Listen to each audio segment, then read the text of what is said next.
So let's start EVPN. So okay guys, so today we'll start from today we'll start EVPN sessions, and so let's okay. So this is the agenda for our EVPN training sessions. We'll start with basic evaluation of Ethernet, different types of VPNs, right? And then we'll come back and discuss what is EVPN, Ethernet VPN, terminology used for EVPN, different service models for L2 EVPN. We have different type of service models, right? L2 EVPN and L3 EVPN, what is the difference? EVPN route types, right? And then L2 EVPN, there are two different ways we can achieve L2 EVPN, asymmetric and symmetric IRB. And finally, L3 EVPN, followed by labs. So we'll also have labs in between as and when we progress. So this is the overall agenda for EVPN. We will be covering VXLAN EVPN part, not MPLS EVPN, right? So basically most of our data center where we use VXLAN, now if you have seen, most of the cases are based on EVPN, right? VXLAN EVPN. We will see very few cases where customer is running HER, hidden replication, with VXLAN or CVX. Most of the cases are with EVPN, right? So that's what our agenda is. And this might take around 8, 10, 12 sessions. And every week we'll have at least 2 sessions. So it might take at 2 months to cover this, 1.5 or 2 months. Okay. So with that, let's start evolution of Ethernet. So as we all know, initially since we started with shared media, and then switches and bridges came into existence, where we divided into different VLANs, and then L3, this VLAN tag and all that came into existence, right? I'll not go in much depth of this. Let's start evolution of Ethernet, right? So basically, let's consider this. So this is 3 different sites of Arista networks, right? Our offices, right? So this is our Bangalore office. This one is our HQ, headquarter, US West, and this is Ireland.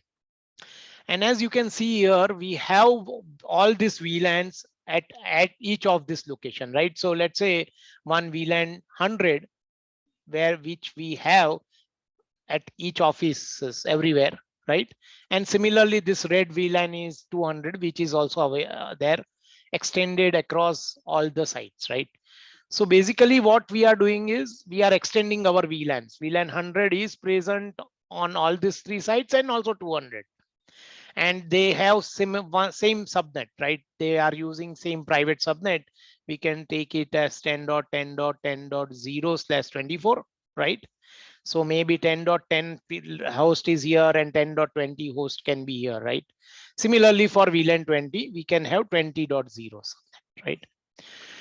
Now to achieve this, right? See how this is connected with each other. So obviously it is connected through multiple internet backbones, ISPs, right? So US might have internet connection here with particular ISP, let's say Telstra or LNT, Telstra, right?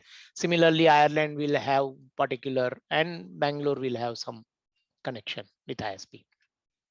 So basically this is all L3 network. And top of this L3 network, we want to extend our L2, right? VLANs. So how can we achieve this? As we already discussed, what is the technology we can use?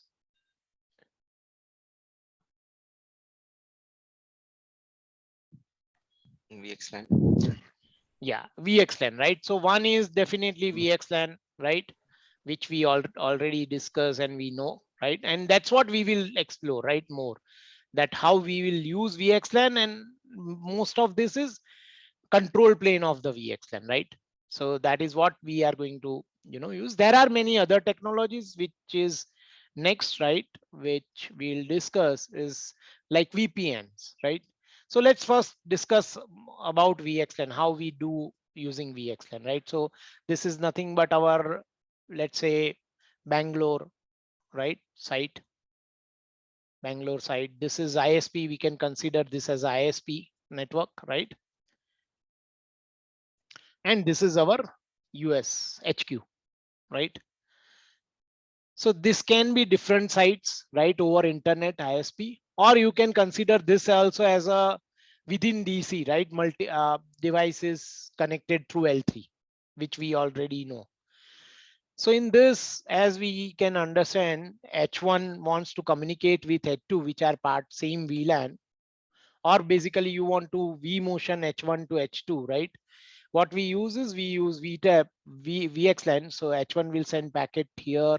It will be encapsulated with VTAP IP of 2222. Source IP is 1111. These are public IP addresses, right? And basically we'll send that packet to the ISP. ISP will treat this packet as a normal packet, right? It does not have to do anything. It will just check the destination IP, right, which is 2222, and it will forward, which is public IP address, and it will be forwarded across the ISP, which is here, and from there it will be sent to the VTAP, where it will be decapsulated, and original packet which is sent by H1 will be forwarded to H2, right? So this is how VXLAN works. Okay, any question on this?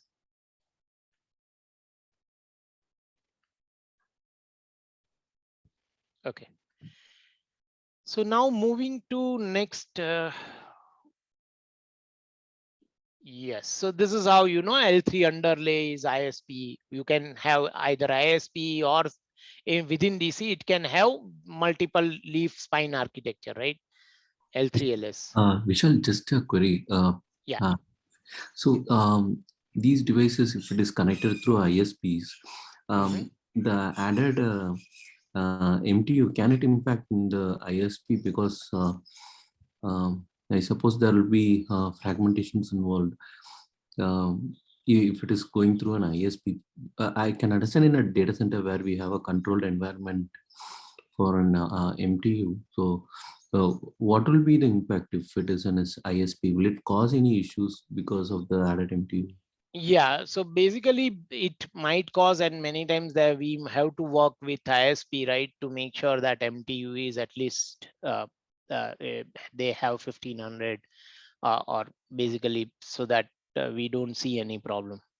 Otherwise, accordingly, we have to set our MTU at our end, right? So that we send the packet out fragmented, so that in between there should not be any issue. Okay. Okay. So, and generally, so troubleshooting that type of issue, what we do is, you know, we send end-to-end ping with do not fragment bit to just to make sure that in between ISP or any other network is not dropping that packet because of fragmentation. So that should be our, troubleshooting. So we can trouble for that. To confirm that, we can ping from VTAP on 1111 to 2222 with do not fragment bit with different MTU sizes, just to make sure that in between ISP is not dropping the packet because of MTU. Okay, so yeah, this is how, you know, what we'll do is we will encapsulate the packet into VLAN 2 and VNI 1002, right? So we'll add VNI 1002 on top of the original packet VXLAN header plus outer the source IP and destination IP to send it to the other VT. And as you can see here, there is no role of ISP. So as far as when VXLAN is concerned, when we use VXLAN, there is no dependency on ISP. For the ISP, it's a normal L3 packet, IP packet, and it will route based on destination IP. So we are not dependent at all on ISP, right? Now there are other techniques or technologies which are also in use, right? Which is nothing but virtual private networks, right? So as we all know, we can consider this scenario where this is our HQ, right? HQ or our Bangalore office, right? And how we get connected to this is our laptop at home, right? And basically we get connected through ISP. Obviously physical connection is through ISP and internet, but over VPN tunnel, right?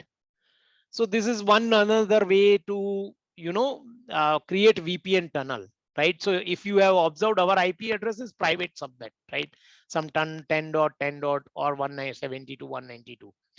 And what we do is here it creates VPN tunnel, assign one public IP address here and also at the firewall here or router, public IP address. And this VPN tunnel is established between all the remote desktops or host to centralized gateway, right?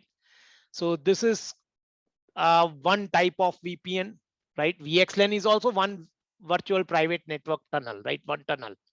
Similarly, these are different types of tunnels which we use. One is this, right? Uh, Central remote access client-based VPN, where basically one tunnel will be created between this two, laptop and firewall, right?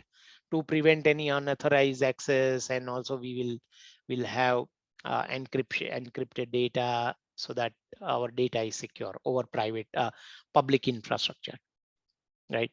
So this is one type of VPN, correct? The other VPN is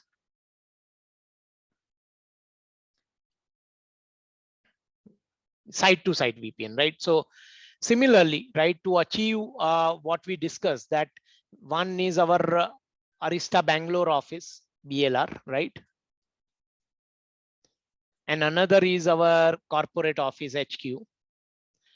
Let's say we don't want to use VXLAN, then what we can do is we can have VPN tunnel between these two. It can be two firewalls, right? Which supports this VPN tunnel, right? So we can have site to site VPN tunnel, right? Obviously here again, public IP addresses, right? Both side. And internal, we can have private IP addresses, which we want to communicate from one end to other end. This can be 10.10.10.0 network, and here it is 20.0 network, right? So this is also possible, right? So basically we can communicate between two sites using this private public environment using site to site VPN, right? And there are different IPsec or different encryption, and that can be used in VPN, right, to make it secure. Okay, so these are different ways, right, how we can use each of this technology depending on our needs. Any question? I have a quick one, Vishal. Yeah. With VXLAN, can we do any type of encryption? No. So right, for with VXLAN we can't do encryption. What we can do is, on top of VXLAN. So basically we are just adding encapsulation, right? VXLAN encapsulated packet. So let's say here is our VTAP, right? We encapsulate the packet using encryption, and then you can use any another technology or that just to encrypt the packet, or basically maybe site to site VPN or anything that can be done. Yeah. Okay. But as such, VXLAN don't have anything associated. Thanks. Yep. Yeah. Okay. Any other question so far?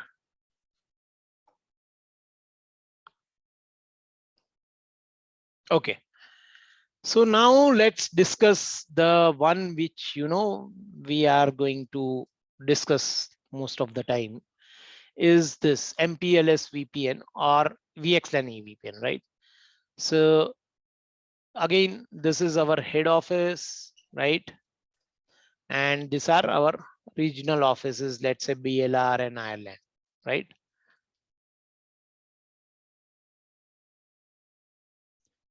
Ireland, right? And we want to extend our VLANs across these regions, right? So there are different ways we can achieve this. So this is our requirement. We have different ways we can achieve this. One is we want to extend VLAN, right? VLAN. From VLAN 10 here, we want to extend it to here, right? So that is called L2 VPN, layer 2 VPN. We are extending our VLAN, right? Over internet, L3 infrastructure. And for that, we can have two ways. Basically, data plane can be VXLAN or MPLS. We'll discuss that, right? And MPLS. Similarly, for L3 VPN, L3 VPN means, let's say we have one subnet 10.10.10.0, right? /24. And we want to communicate with another subnet 10.10.20.0/24, right? We want to, both are private networks, right? So obviously ISP cannot advertise these private networks to other side. So what we have to do is we have to use L3 VPN, different technologies, which is again VXLAN or based on MPLS, where we are advertising this to the other side, this routes, right? So that they can communicate with each other. So basically VPN, right? L or EVPN, we can say, is divided into two parts. One is L2 VPN, layer 2 VPN, where we are extending VLANs from one end to another end, right? Same VLAN is extended, what we have already discussed in VXLAN. And another is L3 VPN, where we can also advertise or extend routes, right? Routing tables, private subnets. We can, advertise this to other side, and so that they can communicate with each other. We'll see in detail each one of this, right? How it works. But just to give you insight that this is what we are going to discuss next in upcoming slides. Okay. So before we go in more detail about, L2 VPN, L3 VPN, let's understand some of the basic service provider terminology. Okay. So basically, this is service provider network, ISP network, right? It can be one service provider or it can be combination of multiple service provider. You can consider this as a Bangalore office, right? Bangalore office. Our router, edge router, which is connected to service provider. This can be HQ, okay? HQ. And this can be any other offices or same Bangalore in for redundancy, okay? So basically so this, our device at Bangalore location is called customer edge device.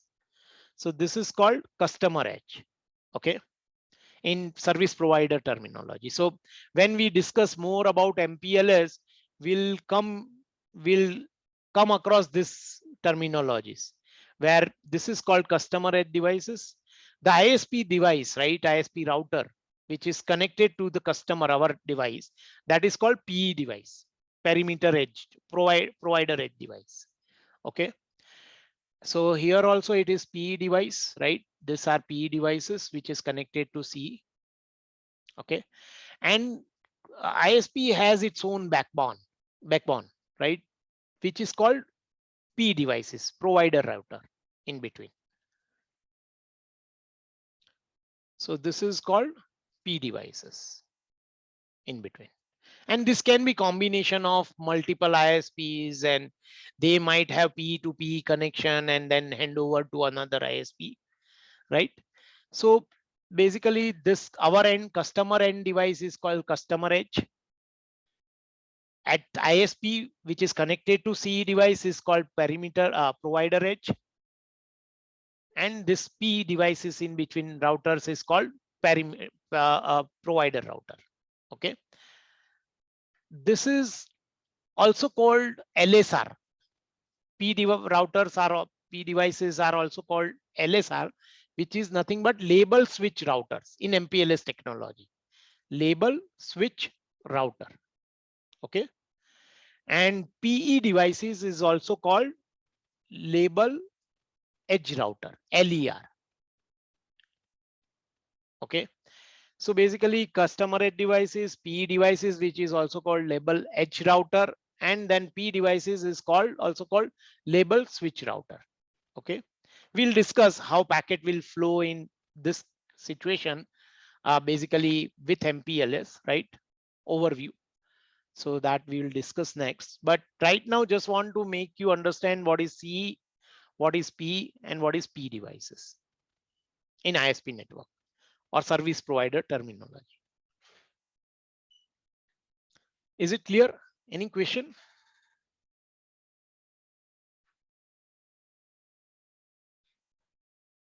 No, Vishal, all good. Okay. Okay. Fine. So let's move on.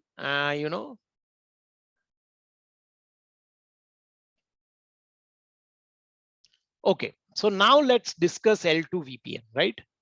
So we want to discuss L2 VPN. What is L2? Layer 2 VPN, virtual private network. What is that? Technology to use exchange L2 information, layer 2 information, right? Basically, we want to extend VLAN 2 from one side to another side across over the ISP networks, right? So that is nothing but L2 VPN. Now, how we can achieve this? So there are different ways, right? L2 VPN.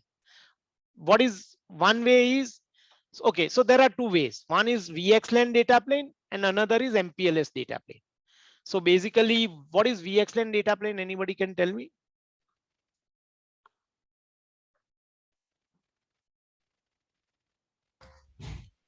Encapsulation method, basically. Yes.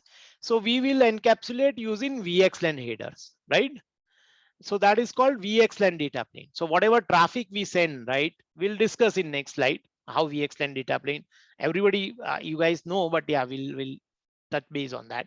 And also we'll discuss what is MPLS data plane. Okay. So basically L2 VPN is nothing but, you are extending VLAN from one end to another end over L3 infrastructure. And there are two different ways. One is VXLAN data plane, another is MPLS data plane. Okay. And there are also control plane, which also we will discuss. Okay. So let's first discuss about VXLAN, which we already know for L2 VPN.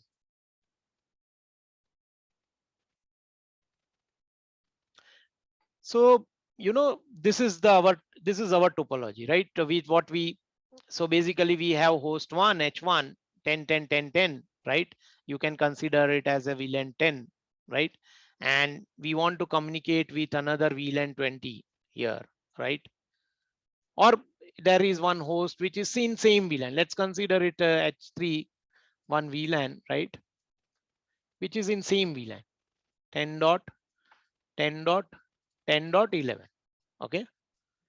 So what we will do is we'll send this H1 will send packet to the VTAP1, right? And then it will be encapsulated, VXLAN encapsulated the packet, right? And obviously first, if it does not know the ARP for this end host, which is in same subnet, it will send out ARP request, HER, hidden replication, right? It will send out the ARP request to understand what is the MAC of this, right? MAC address of this H3. And once it learns the ARP to send out packet for H3 for 10.11, it will forward VXLAN encapsulate the packet and then forward it to here, right? This is all internet, which will just forward the packet. Source VTAP IPs, outer source IPs 1111, and outer destination IPs 2222, which should be public IP address. And then it will be forwarded here, it will be decapsulated here, and then forwarded to here, right? This is what we know, correct? So this is what here what we are doing is whatever data traffic, right? Well, let's say we are pinging from H1 to H3, that ICMP traffic, right? Or we are, let's say, doing file transfer between H1 and H2, that traffic, which is called data traffic, right? We are encapsulating using VXLAN header, right? So that's why this is called VXLAN data plane, right? So what technology we are using? L2 VPN, right? Because we are extending a layer 2 VPN, VLANs using VXLAN. So that's why it is called L2 VXLAN data plane. Data plane is VXLAN. Is it clear? Any question?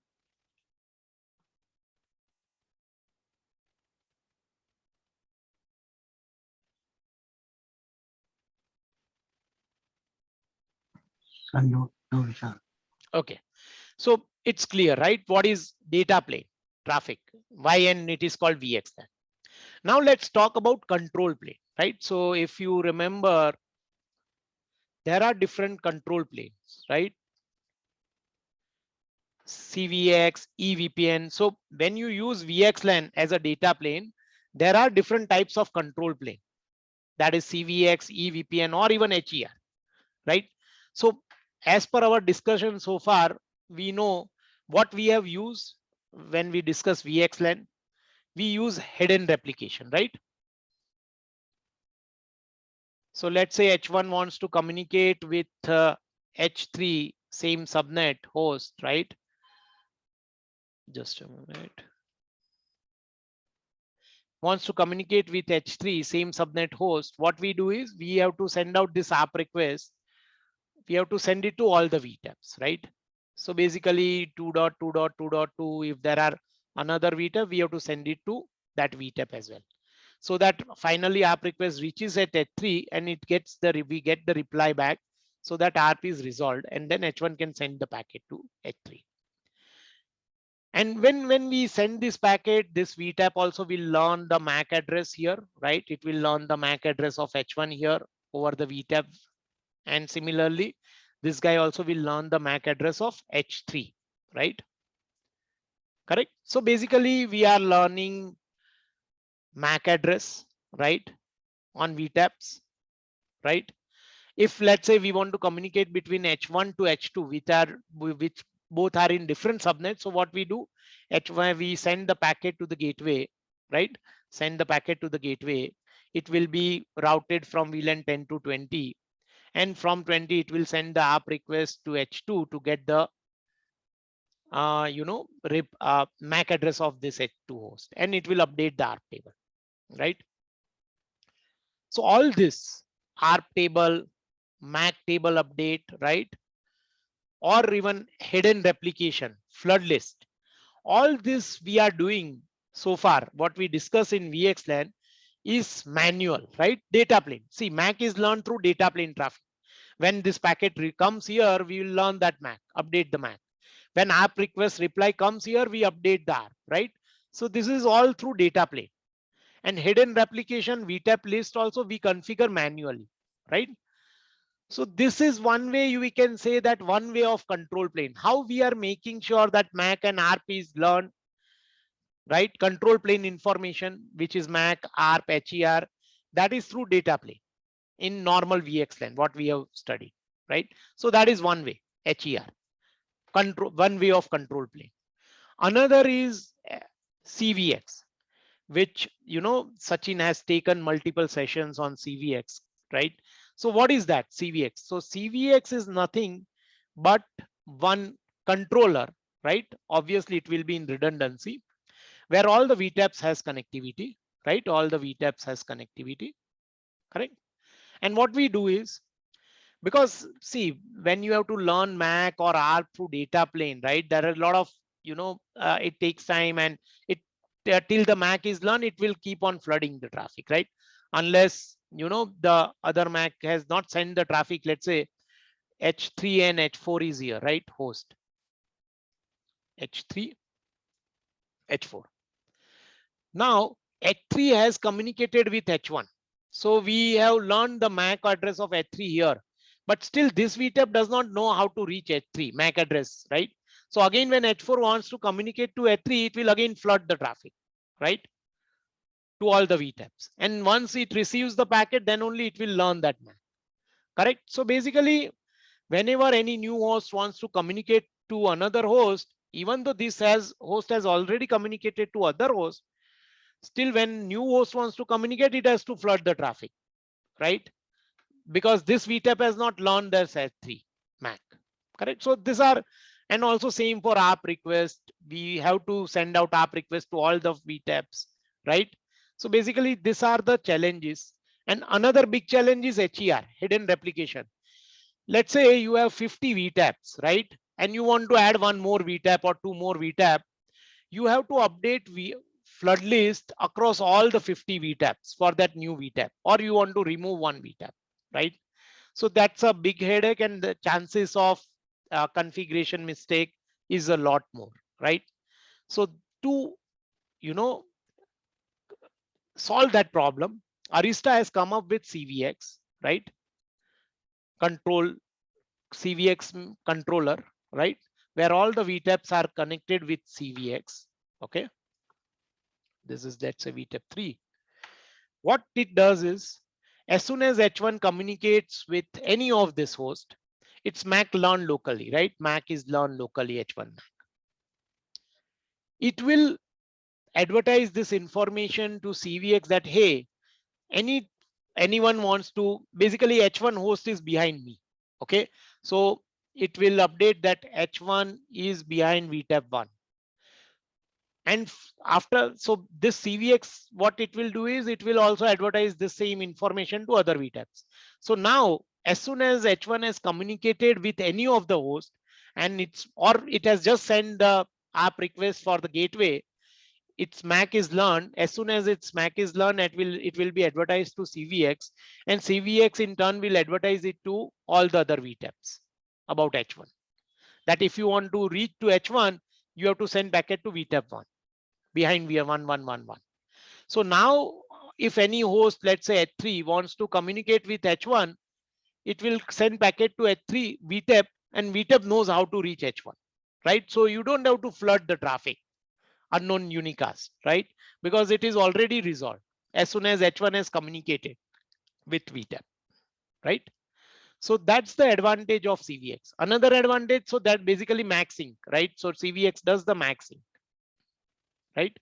Another advantage is it also populates the flood list. So basically you don't have to configure manually flood list on each of the VTAP, right? What it does is VTAP 1 knows that, hey, I am VTAP 1111. It will advertise that information to CVX, right?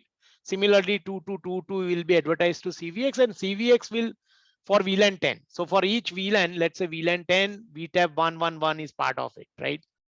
Similarly, VLAN 20, VTAP 111, you have extended this VLANs into VXLAN. So this information will be passed to CVX. CVX in turn will advertise this information to other VTAP. So now CVX will tell VTAP to, hey, VLAN 10 is also extended on VTAP 1. So VLAN 10 is also extended on VTAP 1, and 20 is also extended on VTAP 1. So VTAP 2, based on that information, populates its flood list that for VLAN 10, this VLAN is also extended to VTAP 1, 1111, right, and 3333. Similarly for 20, right? So this is how CVX will help us to populate this sync MAC table, sync HER hidden replication, right? I believe in latest one we also support ARP, which was not there before. Sachin, correct me if I you think remember. ARP is still with NSX only, but Oh, I'll okay. check it. Okay, Yeah, no if you problem. have NSX, then ARP will. Yeah. Okay. So yeah, so basically, then currently, let's say ARP sync is not there with CVX, right? So basically, again, that ARP flooding will still be there with CVX, but main problem of MAC sync and HER, right? That is resolved by CVX. So this is another VXLAN. So as we discussed, right, data plane is what VXLAN for L2 VPN, VXLAN. We have multiple control plane technologies, right? So one control plane technology, what we discussed was HER, hidden replication, right? Where manually everything happens. We have to configure manually. Another is through CVX, right? So basically, this is another control plane technology, CVX, which is Arista proprietary, right? And through CVX, we get all this MAC sync and HER flood list information. Third is EVPN, which is open, right? Not proprietary. So basically, one advantage of EVPN is it also does same thing. Instead of CVX, you can consider it as a EVPN, right? So basically what EVPN does is whatever MAC you have learned here, right? As soon as H1 wants to communicate or even ping to the gateway, locally MAC learn of H1. Through EVPN, you advertise this information to other VTAPs. EVPN BGP peering, we'll discuss that, how it works. But basically through EVPN, you advertise this information that for MAC H1, it is behind 1.1.1.1. Similarly, here also H1 is behind 1.1.1.1. So what is the trigger? As soon as MAC learns locally, it will be advertised to all the VTAPs. Similarly, as soon as H1 communicates to the gateway, ARP is updated, right? ARP request and reply ARP updated for H1. So let's say 10.10 ARP is H1. That information is also advertised to all the VTAPs. So as soon as H1 communicates to the gateway, MAC is locally learned, ARP is locally learned, and both information is available to all the VTAPs immediately. So here also ARP is updated that H1, to reach H1, you have to send packet to 10.10, right? Both. So basically the problem where, ARP request comes and you HER to all the VTAPs to resolve the ARP, right? That also is getting solved. You don't have unnecessary ARP flooding across the network, right? So that is another advantage of EVPN compared to HER or CVX. Third thing also it does is flood list. So as soon as you configure VLAN 10 with VNI 100, right? It understands that this VLAN 10 is part of this VTAP 1111. It advertises that information to other VTAPs. So other VTAP knows that, hey, VLAN 10 also exists on 1.1.1.1. And it updates the hidden flood list table. Similarly here, right? VLAN 10 1.1.1.1. So basically, it solves the purpose of HER, hidden replication, right? Flood list population. It also does MAC sync. And top of it, see, which also does by CVX, it does ARP sync, right? ARP sync, which is not supported by CVX, right? And which is very important because otherwise, if you consider 10,000 hosts or 5,000 hosts in the network, and you will see a lot of frequent ARP request flooding into the network. And many times we have seen a lot of problems that are, flushes out, and there are, due to some design, it does not get learned. And so that all issues will not be there when you use EVPN, right? Any question on this? Are you clear what is HER, what is different control plane, right? Different control plane with reference to VXLAN data plane. HER, CVX, and EVPN. Obviously, we'll go in more depth how it is achieved, right, through EVPN. But any question or any doubt if you have not understood? What is this? What control plane means and what EVPN and CVX are different, right?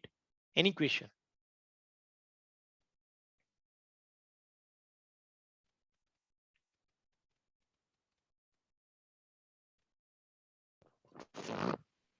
No, sir. Okay. Okay. So what now? Can you tell me what is the advantage of EVPN over CVX? EVPN could be used between different vendors. Yes. Yeah. So let's say one end we have Arista and other side we have any other vendor, right? EVPN is open standard and RFC. So basically EVPN we can have between different vendors, right? So open standard, while CVX is proprietary. What else? Any other advantage of EVPN? No need of an external device. So the device itself will do the. Yeah, CVX, right? Yeah, in this case. Yes. Anything else?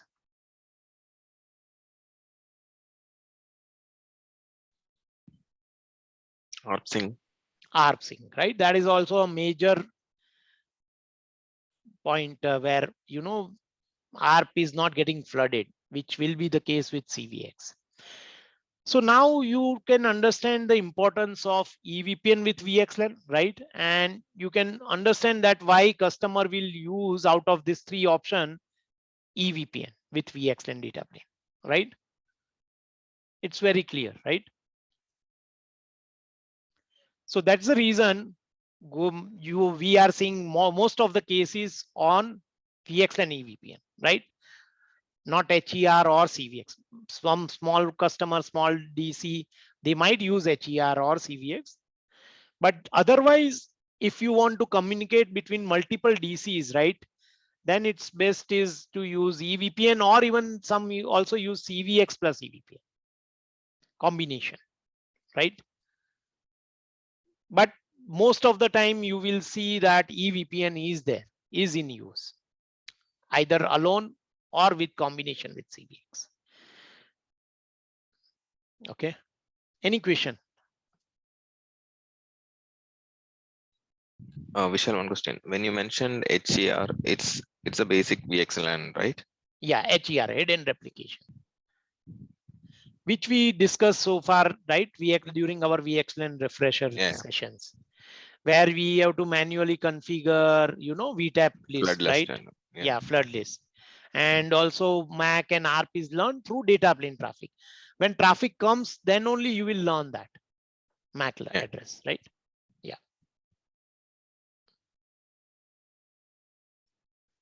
Sachin, do you want to add anything if I have missed? No, I think you have covered everything. Okay, okay, fine. So basically, this is what we discuss about L2 VPN VXLAN data plane. Now let's discuss L2 VPN MPLS data plane, right? Anyway, basically, this is just to give you overview. What is the other possibility is there? We are not going to discuss this in detail, right? At least for this EVPN, you know, sessions or training.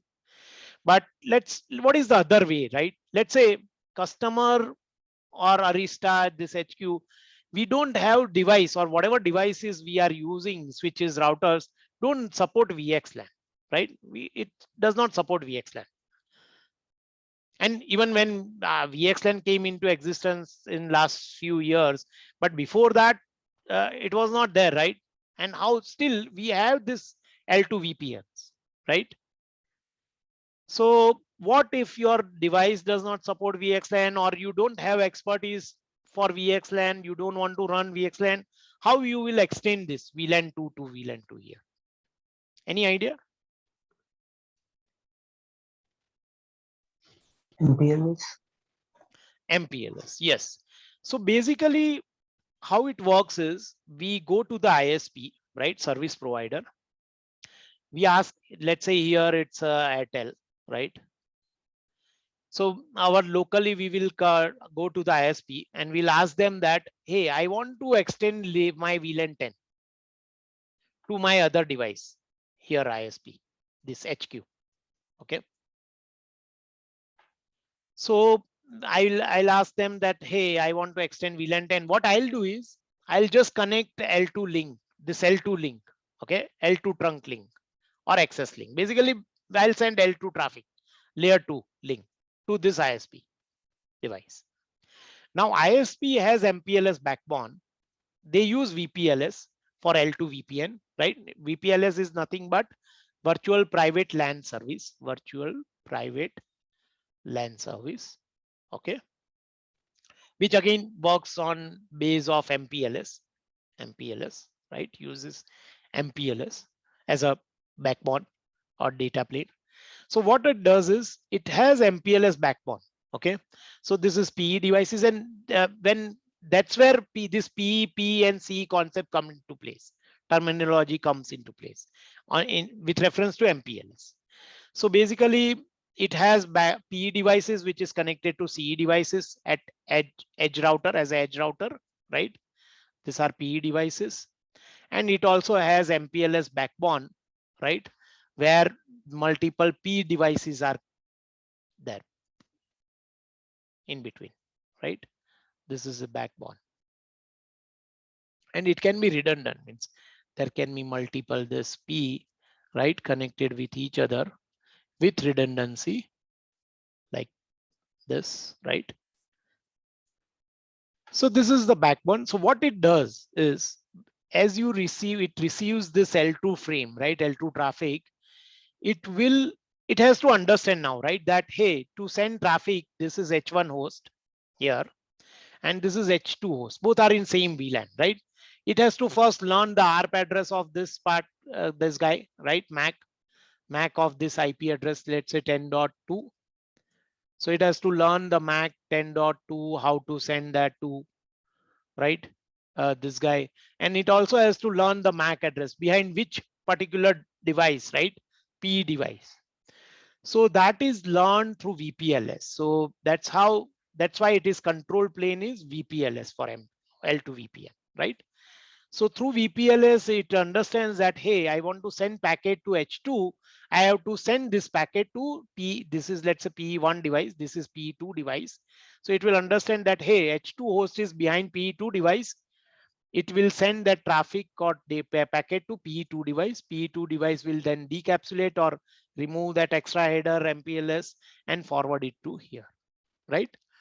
So control plane information, right? Control plane information, which is pass of MAC address, or even when there is a flood ARP request, right?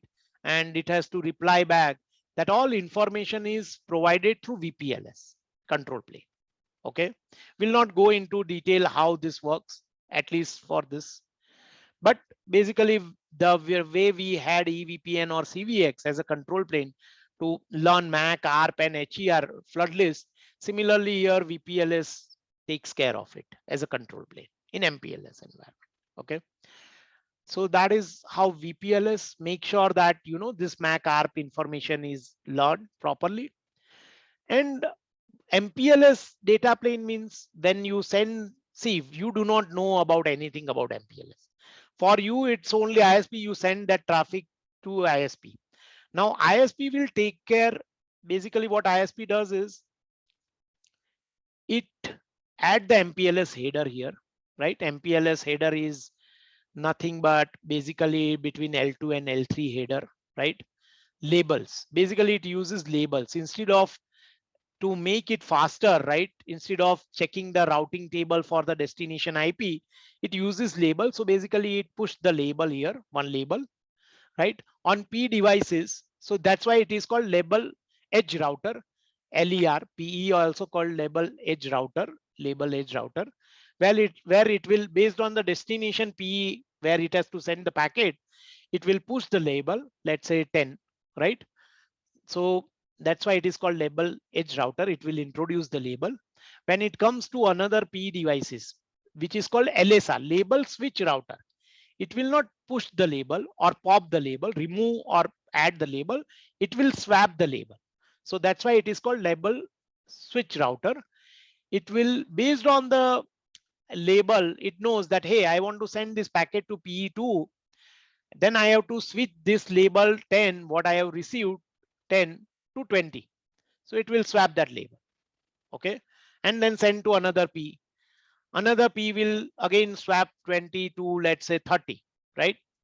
So that is how it will, reach to ultimate PE device, where it will remove this label. We have PHP and all that, where label will get removed at one step before, but let's not discuss on that. So basically that's why this is MPLS is called label switch, right? Works on a label. And then finally it removes all the label, MPLS label, and then forward the traffic. So this is how MPLS work. And how to exchange this label, it use different technologies underlay, like label distribution protocol, LDP, or if you have also heard about ISIS, right? ISIS segment routing, or BGP LU, or so these are the different technologies underlay which can be used to distribute this label, because this all devices should know which label to replace with which one, right? And that should be distributed to all the, to send traffic to this particular P device. Okay. So basically that's why this is called MPLS data plane, right? Because what you are doing is you are not doing at your end anything. You are just dependent on service provider. Service provider will use MPLS data plane. It will add MPLS label in between into your data traffic, ICMP traffic, and then forward the traffic across the MPLS backbone. Then it will remove this MPLS label and forward it here. So as you can see here, you are very much dependent on service provider, right? Tomorrow you want to extend few more VLANs, 20, 30. It's not easy like VXLAN where you know we are not dependent on a service provider. We'll just add configuration here and VTAP will take care of it, right? We can take care of it. Here you are dependent on service provider. You have to ask service provider, request service provider. They will charge, they will take their time to configure that infrastructure or basically that configuration on that devices, and then they will allow this, right?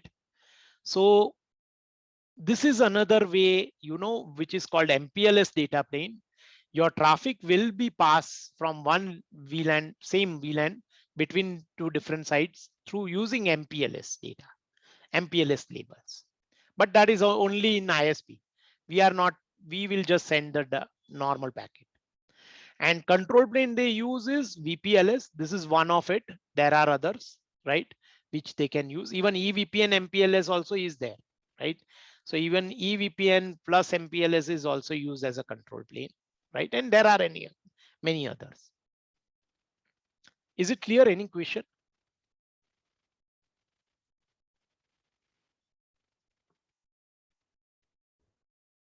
Yeah, clear. Okay. So basically, if you consider Arista devices, right? Let's say 70 to 80 Jericho devices, right?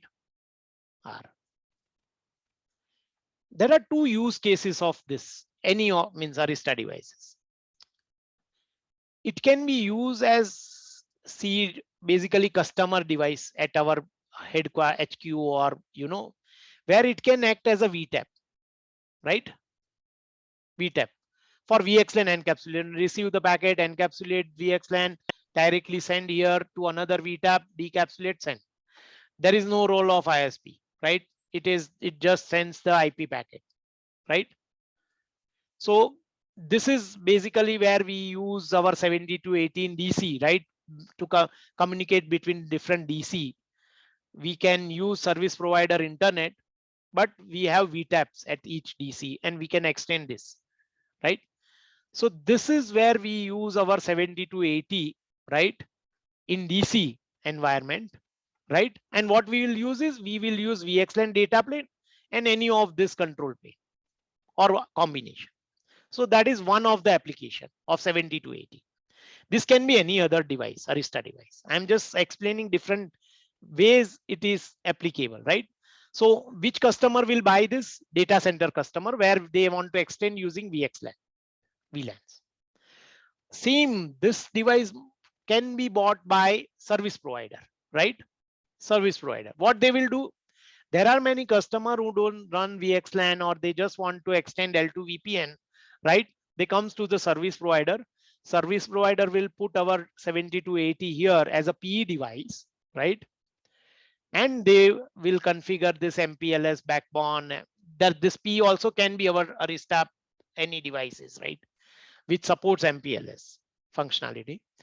And over this 70 to 80s and other devices will run MPLS across here and any of this control plane and forward the traffic till another P, and then it will be sent to the customer, right? So basically I just want to explain you the application of our devices which can be used in DC environment, data center, where they can use as at VTAP or VXLAN data plane traffic. Similarly, same devices customer can buy. If you see, now we have a lot of service provider customers buying all our devices, right? What is the purpose of them? They use this as a PE devices, MPLS data plane, right? And any of this control plane. So again, if you are dealing with the service provider customer, you will see that MPLS is in use, right? They are using MPLS. If you are dealing with data center customer, you will see VXLAN is in use, right? So this is how it is application wise, each devices are use cases and based on customer. Okay. Is it clear?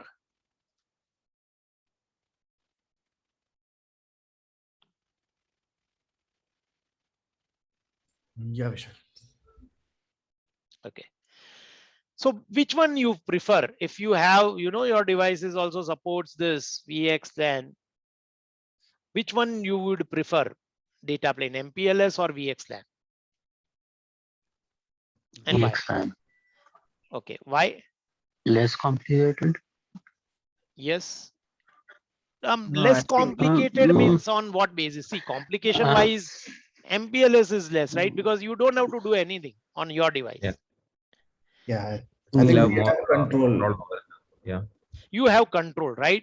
You Yes. don't have to go to ISP. You don't have to pay extra money to ISP, right? You just have to have multiple Right. internet connections for redundancy, and ISP don't have to do anything, right? You have all the control, right?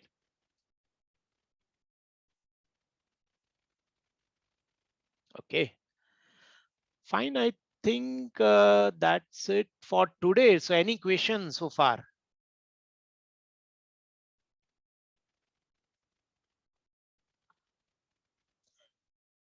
Sachin, anything you want to add? I think I'm good. It was well covered. Thanks. Thanks, Vishal. Okay, okay. Fine. So I think, yeah, we understood what is L2 EVPN, L2 VPN, what are the data plane traffic and control plane, right? And now tomorrow, yeah, we'll start with L3 VPN, data plane, control plane. Okay. Again, overview of it, and then we'll proceed from that. So yeah, I'll upload this session recording, and feel free to reach out to us if you have any questions. Sure.